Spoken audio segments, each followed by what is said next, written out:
반짝이는 눈빛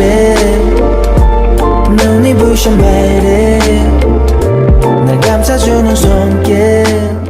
The chairman is already suspicious of Choi Myung-ji and her daughter, and it looks like they are involved in Yujin's death. On the way to see Eun-chong with Shin Yojin, Hwang Jin Goo noticed they were being followed and turned the car around. When he told the chairman they were being tracked, he suggested they avoid going to Eun-chong's house to keep him safe. It was clear they were being watched. The chairman was concerned, especially since only a few people knew she collapsed, and she wasn't sure if Choi Myung-ji was behind it. Hwang Jin Goo reassured him that they weren't being tracked on his phone. Despite their efforts, the threat was still very real. To throw off their pursuers, they had to keep their next move secret. They decided to act as if they didn't know they were being followed, hoping to mislead Choi Myung-ji and divert her attention. They needed to protect Eun-chong and keep his identity a secret. They realized that if they returned to the orphanage, Choi Myung-ji might connect the dots about Yujin and Eun-chong. They also worried that Choi Myung-ji might find out that Yujin had a son. To keep Eun-chong safe, they decided to make Gu-hana believe she was the chairman's daughter. But the nun at the orphanage who was close to Yeon Song-ho might expose them. They planned to get help from a different nun who had worked with Yujin years ago and had gone to Canada. If they could convince her, they hoped Choi Myung-ji would be misled. They also planned to exchange the documents related to the chairman's collapse with papers sent by the nun from Canada. They hoped to make Choi Myung-ji believe the documents were about Yujin. They needed to make sure she thought the chairman was meeting the nun and trying to cover up Yujin's death. Fortunately, Hwang Jin Goo managed to contact the nun in Canada who agreed to come to Korea to help. When the head nun arrived, Shin Yojin explained the situation and asked her to keep everything secret for Eun-chong's safety. She shared how she believed Yujin's accident wasn't an accident and that someone had intentionally covered up Yujin's death. The person responsible was likely the same one who harmed Yujin, and they might also target Eun-chong. To keep Eun-chong safe, they couldn't let Choi Myung-ji know his true identity. The head nun quickly agreed to help. Meanwhile, Choi Myung-ji, who had been secretly following them, was observing everything. She was skeptical of the claims that Yujin was alive, but Shin Yojin and Hwang Jin Goo kept up the act, pretending to be happy about Yujin's return. When they parted ways, Choi Myung-ji stepped forward and confronted the head nun, demanding answers. She was furious, accusing the head nun of lying about Yujin's death and even hinting at her involvement. The head nun didn't react at first, but Choi Myung-ji was determined to get answers. The head nun left quickly and Choi Myung-ji realized she had been deceived. The truth about Yujin's death was finally coming to light, and with the DNA test and the nun's testimony, it seemed Choi Myung-ji would be completely fooled. The child who died 6 years ago wasn't Yujin but someone else, and it appeared that Yujin was still alive.